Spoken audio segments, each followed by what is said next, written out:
Barasabka gobolka Sanaag Axmed Cabdi Falay ayaa maanta xilkii u kala wareejiyay barasabka xogaankii hore ee gobolka Sanaag ee iska casilay xilkaasi iyo barasabka xogaankan cusub ee loo soo magacaabay iyo waliba sidoo kale ayaa cusub oo loo soo magacaabay xarunta gobolka Sanaag oo wasaaradda arrimaha gudaha soo magacawday xilkaasi waxaana ugu horeyn ba halkaasi ka hadlay barasabka gobolka Sanaag Axmed Cabdi Falay waxaanu maanta halkan xilka ugu wareejinaynaa gudoomiye ku-xigeenka gobolka Sanaag mudane Ismaaciil Cabdi Xasan oo dhowr bilooda la soo magacaabay ka hor waxa laga bedelay xilka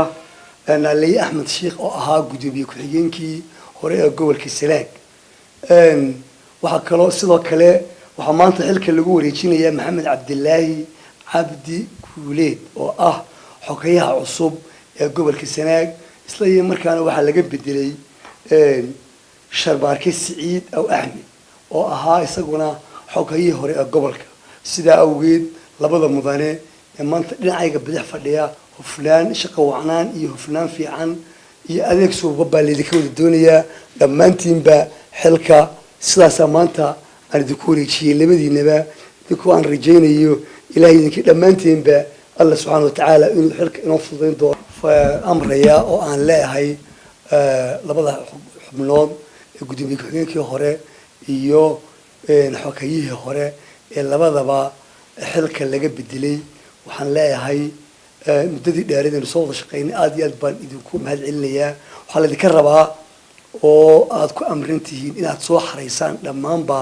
agab wixii aad hayseen sida shaambadaha iyo wixii kale aad haysaanba sidoo kalena waxaa halkaasi ka hadlay labadan mas-uul ee xilka loo soo magacaabay waa barasabka xogaanka cusub ee gobolka Sanaag Ismaaciil Cabdi Xasan iyo xogayaha gobolka Sanaag Maxamed Cabdulaahi Cabdi waxaana hadaladoodii kamid ahaa xilka naloo igmaday waan soo dhaweynaynaa ilaahayna waxaanu ka baryaynaa in ilaahay nagu asturo oo noo fududeeyo si sahlan noo fududeeyo xilka ayaanu ilaahayna ka baryaynaa wasiirka arrimaha gudaha oo na soo magacaabay oo run ahaantii wasiir gobolada bari iyo dhammaan dalkaba aad looga taageero ah oo howlkara aad iyo aad baan runtii u salaamayaa xilkan oo ii igmadayna waan qabanayaa oo waa gudanayaa waana qaatay gabagabadiina waxaa halkaasi ka hadlay taliyaha qaybta booliiska gobolka Sanaag Axmed Siciid Gigaroor kaasi oo sheegay inuu la shaqayn doono mas'uuliyiintan cusub ee la soo magacaabay waxaan leeyahay khiyaarta xilalka cusub loo magacaabay soo dhawaada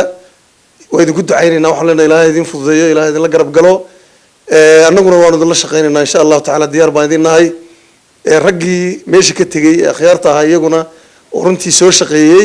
qaranka maalin ninba inuu qabtaa Barxad Maxamuud Geedi Bulsha TV magaalada Cergabo.